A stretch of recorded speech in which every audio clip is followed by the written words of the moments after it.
Bwana mdogo huyu anatambulika kwa jina Viri. Kwa sasa alikuwa anafanya kazi chini ya baba yake. Hii ilikuwa ni duka la familia, lakini kijana huyu alikuwa na ndoto kubwa sana za kwamba siku moja aje kuwa mfanyabiashara mkubwa. Anaamini kabisa duka hili la baba yake ndio linamshika miguu, yani lisimfanye kupiga hatua ya kwenda mbele, lakini pia alikuwa anaamini hawezi akatoboa endapo akiendelea kuishi katika mji ambao alikuwa kazaliwa. Anamuomba baba yake amwachilie kuelekea katika mji mmoja uliokuwa tambulika kujia Baroda. Bwana mdogo anafika ndani ya hili jiji, na hapa alikuwa anaishi rafiki wa baba yake. Mzee huyu alikuwa anatambulika kujia Kabir. Mzee alikuwa anamiliki mgahawa mmoja, hivyo kijana naye akaanza maisha ndani ya hili jiji. Kimtindo kwa mwanzoni mambo yakawa ni magumu, lakini leo anafanikiwa kumuona mrembo mmoja anayetambulika kwa jina Halali. Baada ya kumuuliza mzee ambaye alikuwa ni mwenyeji, anamueleza kwamba huyu binti ni wa Kishua, huwa anakuja ndani ya hili eneo, anapiga zake kahawa na meza ambayo huwa anaketi ni hiyo hiyo kila siku. Kijana huyu akatokea kumzimikia sana huyu mwanadada, sio kwa sababu ya urembo pekee, bali pia kijana huyu alisikia huyu bimdada alikuwa ni wa Kishua. Ladu akaanza kimtindo kutafuta namna ya kuweza kumzoea mwanadada, na ni kweli bwana, juhudi zake zikaanza kuzaa matunda. Bishos akawa anatabasamu sana kwa huyu mwamba, lakini pia leo anamueleza, hakika wewe tokea ufike ndani ya hili eneo nimeona mabadiliko makubwa. Kwanza huwa unapika kahawa tamu, lakini pia huwa unajitahidi kuipamba meza kwa maua mazuri. Ladu ya bwana akatabasamu, lakini pia urafiki baina yake pamoja na bimdada ukaendelea kuwa strong, na mchizi alichoharibu zaidi akajitambulisha kwa huyu mwanadada ya kwamba yeye ni mtoto wa bilionea mmoja, na mchizi anadai ametoroka nyumbani baada ya kulazimishwa na baba yake kwenda kufanya kazi kwenye kampuni ya familia. Lali leo akiwa ndani ya gari pamoja na mchizi anamweleza mwamba ya kwamba yeye wala sio mtoto wa Kishua, bali kwao ni choka mbaya, lakini pia ile gari anaoliendesha ni la kampuni ambapo alikuwa anafanyia kazi. Hata kwenye nyumba ambayo alikuwa anaishi ilikuwa ni ya kampuni, hivyo inahitajika aweze kuhama. Ladu kimtindo akavurugwa, anaona haya ni mambo gani, mbona kama nimeingia cha kike. Lakini pia Bishos anamweleza usijali sana, kwani mimi nina mipango mizuri sana ya kuanzisha biashara. Anamwambia inabidi uweze kumpigia simu baba yako atukopeshe angalau kiasi cha rupia milioni 5, na endapo tukifungua biashara baada ya miezi michache, basi tutamrudishia hicho kiasi cha pesa. Ladu anabaki mdomo wazi, lakini pia bimdada anamweleza inabidi ulipe bili hapa kwenye kituo cha mafuta. Mchizi pesa alikuwa hana. Bimdada anachukua simu ya mwamba kisha anamfungia nje ya gari, anampigia simu baba yake na kumweleza hizi taarifa ya kwamba anahitaji amtumie kiasi cha rupia milioni 5, lakini baba alishangaa sana. Anamweleza bimdada yeye mbona wala sio fogo, na hata hizo pesa anazozitaja hajawahi hata kuzishika mkononi. Mzozo kakawa ni kakubwa sana baina ya Ladu pamoja na bimdada, lakini hapa ikabidi tu aelekee mpaka magetoni. Lali anamweleza mchizi atalala usiku wa leo na kesho asubuhi ataondoka, lakini wakati wa jioni Bishosti akaona katika picha za ukuta bwana ilikuwa imejaa sura yake tu, yani mchizi anaonekana alikuwa anamzimikia sana mwanadada. Asubuhi na mapema anampelekea kahawa mchizi na kumweleza kwamba hakika kwa haya mazingira tulionayo ni ngumu sana kuishi pamoja, hivyo wewe nenda kapambane nami ninaenda kupambana, na siku tukipata basi tutaanza harakati za kuishi pamoja. Bimdada bwana alikuwa anaishi na baba yake mmoja ambaye alikuwa ni cha pombe kweli kweli, na yeye kila ambavyo alikuwa akilewa basi alikuwa anatembeza kifinyo kwa mkewe. Lali leo anamweleza baba yake bwana, hii tabia inabidi uweze kuiacha, lakini pia nimeichoka. Anamweleza hakika mimi ni tofauti kabisa na mama, endapo mtu yoyote akiniletea ujinga basi nitamzibua. Mzee akashangaa sana, lakini pia mtoto anamweleza baba, kuanzia siku ya leo ninaondoka ndani ya hii familia. Bishosti bwana akaondoka akaenda mpaka kwa mchizi wetu, na kwa sasa walikuwa wanafanya kazi chini ya mwamba mmoja ambaye kwa mwanzoni wao waliona kabisa ya kwamba huenda ujamaa akawasaidia kutimiza ndoto zao, lakini bimdada akawa anamlalamikia sana Ladu na kumweleza huyu jamaa tabia zake ni mbovu, kwani kuna muda huwa anamshikashika. Lakini Ladu anamtia moyo mwanadada na kumweleza wewe vumilia tu kwa muda mchache, kwani hapa tunakusanya mtaji na baada ya kuupata basi tutaenda kuanzisha kampuni yetu. Halo. Bishosti akapiga moyo konde na kazi ikaendelea. Hakika mahusiano yao yakaendelea kuwa imara. Leo Ladu anamchukua bimdada mpaka nyumbani kwao kwenda kumtambulisha kwa baba pamoja na mama. Mama mtu leo anampatia necklace ambayo ilikuwa ni ya dhahabu. Anamweleza kwamba hii ilipatiwagwa na mama mkwe kipindi kile nimekutana na baba yake na Ladu, na kwa kuwa wewe leo mara ya kwanza umefika ndani ya hii familia basi chukue, nami ninakuachia mzigo wa kwanza kumtunza Ladu. Halo. Bimdada hakika akaachia viuno vyote, na leo baada ya kwenda kupima mistari miwili miekundu inatokea. Hakika akavurugwa sana taarifa hizi. Baada ya kwenda kumfikia mtaalamu wetu Ladu akaanza kumlalamikia bimdada, anamweleza unafanya mambo gani ya kijinga kama haya, tupo katikati ya kilima cha kuelekea kutimiza ndoto zetu. Mazingira kama haya endapo bosi akiyagundua basi wote tutafukuzwa kazi. Hakika mwanadada akabaki anashangaa sana, huyu jamaa niambia haya mambo tafikiri hii kitu nimeiweka mwenyewe. Lakini pia mchizi akuishia hapo, anamweleza mwanadada aende akaflashi. Lali alikasirika sana na kumweleza anamweleza mchizi hiyo kazi ya kwenda kuflashi yeye hatoiweza. Anaondoka akiwa kavurugwa, anaenda kumpa bosi barua ya kuweza kuacha kazi. Bosi akashangaa sana, anajiuliza tatizo ni nini. Ladu anafika hapa, anamweleza bosi wake ya kwamba yule binti ni mjamzito na yeye ndio chanzo mpaka yule binti akaweza kubeba mimba. Bosi akampongeza sana na kumweleza mchizi sasa kuanzia siku hii ya leo wao wataanza kufanya kazi kama business partner, lakini kwa sharti moja tu, inabidi amsahau kabisa bimdada Lali. Ladu bwana kwa sasa maisha ya kimtindo akawa akayapatia, kwani alikuwa naishi kwenye bonge moja la bangalo, lakini pia leo wazazi wake wanafika kutoka kijijini, na kila kipindi ambacho baba alikuwa akimuuliza kuhusu Lali, mwamba alikuwa hajibu jambo lolote. Leo wakati wa asubuhi Lali anafika akiwa kabeba begi, anamweleza baba pamoja na mama, kitu kilichopelekea mpaka yeye pamoja na mchizi kukaa mbalimbali. Baba anaingilia kati na kusema kuanzia leo Bishosi tutakaa ndani ya hii nyumba, mimi ninaongea kama baba. Lakini Ladu akawaka na kumweleza baba yake hahitaji kabisa aingiliwe kwenye maamuzi ya familia yake, lakini pia anamweleza mzee anaweza akabeba vilago vyake pamoja na bi mkubwa na kurudi kijijini. Kauli hizi ziliweza kumshangaza sana mzee. Anamweleza mke wake kuanzia siku hii ya leo mimi huyu simtambui kama ni mwanangu, na ninatangaza kwenye familia binti huyu Lali ndiyo atakuwa binti yetu. Halo, mchizi anaikataa familia kisa maokoto. Jamani, vijana ni hatari sana. Bosi kubwa leo anamfuata mchizi na kumweleza nimekufuatilia kwa kipindi kirefu sana na nimekuja kugundua ya kwamba kumbe binti yule ulimtelekeza akiwa ana ujauzito, lakini pia 19 itoshi, hata wazazi wako umewakataa kisa pesa. Bosi anamweleza hakika kwa hatua hii hatutoweza kuwa mabusiness partner hata kidogo. Wewe unaonekana ni mtu ambaye sio mwaminifu kabisa. Ladu anajikuta anapoteza kila kitu ndani ya jiji. Mchizi baada ya kuweza kukosa vyote, safari inampeleka mpaka kwa anko wake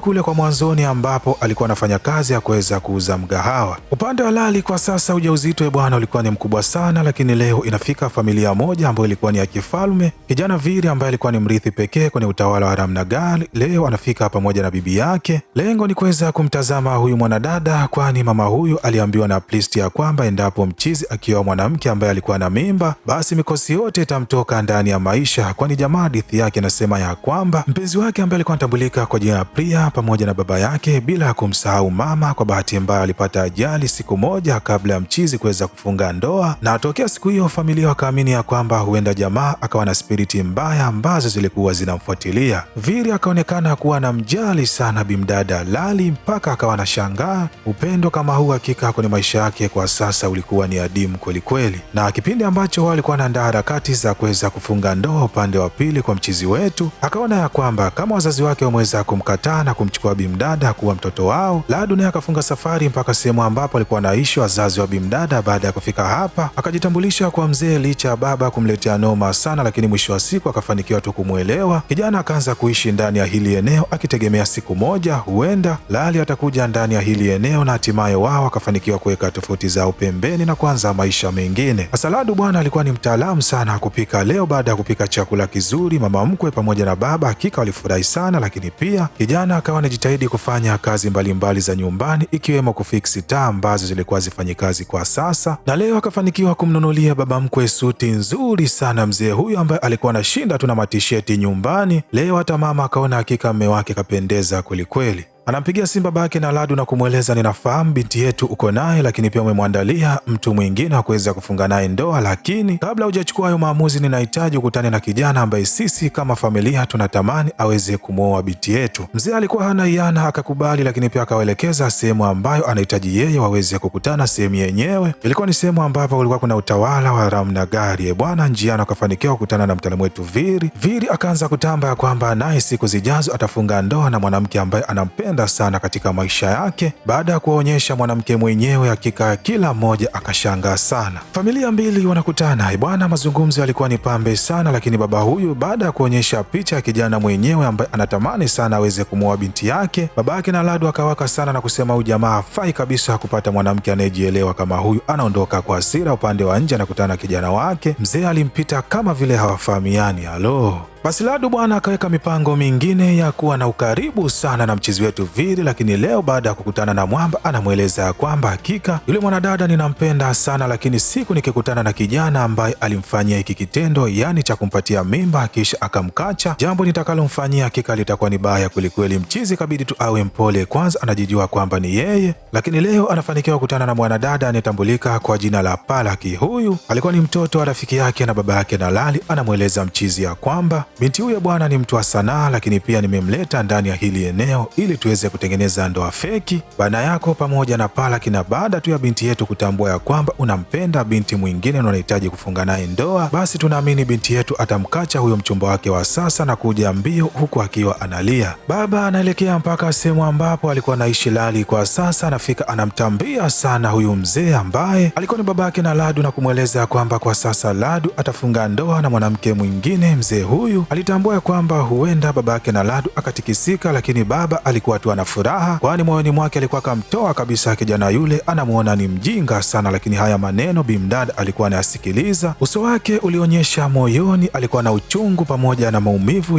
yasiyoelezeka. Leo baba yake na Ladu anafika mpaka sehemu ambapo alikuwa anaishi zamani Bimdada Lali. Alipofika hapa anawapatia kadi ya mwaliko na kueleza kwamba binti yetu ameweza kukubali kuolewa na mwana wa kifalume, hivyo karibuni sana kwenye hiyo sherehe, lakini pia nasi hatutohudhuria kwenye hiyo sherehe ya Ladu. Viri leo anamweleza mwanadada, hakika nimetokea kuvutiwa sana na urembo ulionao, lakini pia macho yako hakika yananimaliza kweli kweli, na mimi ninakuahidi mtoto huyu nitamlea kama wa kwangu. Bimdada akawa anashangaa sana upendo wa mtu huyu. Lakini pia upande wa pili wa Ladu bwana, baada ya kuona mipango yake yote imeweza kushindikana, leo anaamua kuelekea mpaka katika kasri ambalo alikuwa anaishi Bimdada kwa sasa. Lengo ni kwenda kumwomba msamaha, lakini pia ikiwezekana basi waanze maisha mengine. Hakika mchizi kwa sasa alikuwa ni mpole, lakini baada tu kuweza kumwona Viri pamoja na mwanadada wakiwa na tabasamu, mwanadada akamwangalia mchizi kwa jicho la uchungu sana. Mchizi moja kwa moja akaamua kupotezea. Viri anashuka na Bimdada na kuweza kumtambulisha kwa mchizi, akitambua ya kwamba alikuwa hafahamiani, lakini Mwamba Ladu akaamua tu kuweza kujichekesha na kumwambia Viri ya kwamba amekuja kumtembelea. Mchizi kabidi amchukue na kumpeleka Ndichi. Bishosti akabaki mdomo wazi. Viri baada ya kufika kwa anko wake akamwambia hakika nimeweza kukata tamaa kabisa juu haya mapenzi, moyoni mwangu ninaona kabisa mwanadada yuko na furaha sana kwenye mikono ya mtaalamu wetu Viri, hivyo kwa sasa ninawaacha waendelee na maisha yao mengine. Lakini Mwamba bwana leo anaenda kukutana na bibi yake na Viri. Bibi huyo bwana alikuwa na maokoto, lakini pia alikuwa na upendo usiokuwa wa kawaida. Anamweleza mtaalamu wetu Viri ya kwamba kwa kuwa Ladu naye na mchumba, basi anapendekeza marafiki hawa waweze kufunga ndoa siku moja, lakini pia sehemu moja, na sehemu yenyewe bwana itakuwa ndani ya hili kasri. Halo, sherehe bwana na taratibu zilikuwa ni pambe sana, kwani siku hii ya leo bwana Bimdad alikuwa anamwangalia tu mchizi kwa mbali, lakini pia hata Ladu naye alikuwa anamwangalia Lali kwa mbali, anashindwa hata kumsogelea kwenda kuzungumza naye. Mchizi baada ya kupiga kalinya vya kutosha anamweleza mwanadada Palaki ya kwamba anamuomba aweze kufunga naye ndoa. Sijajua kama mchizi anamweleza Bimdada kwa sababu ya pombe ama tu ameamua kuzungumza. Mwanadada huyu naye anakubali pasina kuwa na kinyongo chochote, anasahau kabisa ya kwamba ndani ya hili eneo amekuja kuigiza. Wazee hao wawili siku ya leo walikuwa wanashangilia kweli kweli, kila mmoja alikuwa anamcheka mwenzake. Baba yake na Ladu Oligino ambaye kwa sasa alikuwa ni baba yake na Bimdada Lali alikuwa anamcheka sana baba yake na Lali wa zamani, akimweleza yani, wewe unaenda kumwozesha kijana mjinga kama yule, ipo siku moja atakuja kukutia aibu, dunia yote itakucheka, lakini pia nawe utabaki ukiwa na mshangao usiokuwa wa kawaida. Harusi ikiwa inaendelea bwana, wakati huu wa jioni mwanadada Palaki anamweleza mtaalamu wetu Ladu ya kwamba bwana, hizi ni dakika za jioni kabisa na huu ndio wakati sahihi wa kuweza kufanya maamuzi. Nenda kajaribu bahati yako kwa Bimdada Lali, huenda akakuelewa bwana. Mchizi akainuka akamfuata Viri na kuweza kumweleza, nina jambo ninahitaji tukazungumze. Anamweleza yule kijana unayemtafuta ambaye amempatia binti mimba ni mimi hapa. Hakika Viri alimaindi sana, akaanza kumkimbiza mchizi ndani ya hili eneo akihitaji kumkamata na kuweza kumtia kwa pani, lakini mama mtu ambaye alikuwa ndio mmiliki wa hili eneo anasema bwana, wewe mlinzi, hebu funga geti, hakuna mtu anayetoka ndani ya hili eneo mpaka tupate muafaka wa hili jambo, kama ndoa inafanyika ama haifanyiki. Halo, wale wazee wa kuvamia kwenda kula biliani leo hakika wataenda kukipata cha moto. Viri pamoja na Ladu anaenda chobingo, anaanza kuzungumza. Ladu anafanikiwa kumweleza kila kitu mtaalamu wetu Viri juu ya penzi lake pamoja na Bimdada Lali, lakini mtaalamu wetu Viri anamweleza Ladu ya kwamba hakika wewe ni mjinga kweli kweli, kweli, yaani kwenye maisha yako una baba, una mama, lakini pia una binti ambaye anayekupenda sana, yaani yupo tayari kuishi na wewe katika hali zozote, na bado unamchezea kama hivi. Mchizi anamweleza kwamba yeye ana baba wala mama, lakini pia hata mwanamke aliyempenda huko mwanzoni alipoteza maisha. Vili anamweleza Ladu, ukimpata mtu anayekupenda na kukuthamini, mshikilia kwa mikono miwili. Bimdada pala kileo anamfuata anko wake ambaye alikuwa ni baba yake na Lali. Anamweleza, hakika anko, katika maisha yangu sikuwahi kuumizwa na mapenzi, lakini toka nikutane na Ladu, hakika siku hii ya leo ninalia kwa uchungu mkubwa. Ninaamini Ladu anampenda yule mwanamke, lakini nami nimetokea kuzama katika penzi lake. Halo. Bishosti hakuishia hapo, bali pia akamfuata bimdada Lali na kumweleza, hakika sijutii kwa hiki nilichokifanya cha kuweza kumweleza Ladu aje azungumze na Vili, kwani ninaamini kabisa kitu nilichokifanya ni sahihi. Babake na Lali leo anamfuata babake na Ladu na kuweza kumwomba msamaha, lakini pia anamweleza kwamba hakika katika maisha yake ametambua ameikosea sana familia yake kwa kuacha pombe kwa muda wa miaka 40 na kutwa kufanya mambo ya msingi. Baba anamfuata pia binti yake na kumweleza anamwomba sana msamaha, lakini pia anamwapiza na kusema kuanzia siku hii ya leo hatakunywa tena pombe. Anamweleza atoka ondoke nyumbani, hakika alimwona mke wake akiwa na huzuni sana, lakini pia amekuwa mpweke. Lakini pia anamweleza mama yule, baada ya Ladu kuja nyumbani niliona tabasamu linarudi katika uso wake. Mzee anaendelea kumchana binti yake na kumweleza hakika Ladu alikuwa baraka kubwa sana katika familia yake, lakini nakuomba mwanangu Lali, kwa akili ulizonazo ninahitaji ufanye maamuzi ambayo ni sahihi kwenye maisha yako. Halo. Binti alilia sana, lakini pia leo akashukuru kwa haya maneno ambayo baba alikuwa anayazungumza.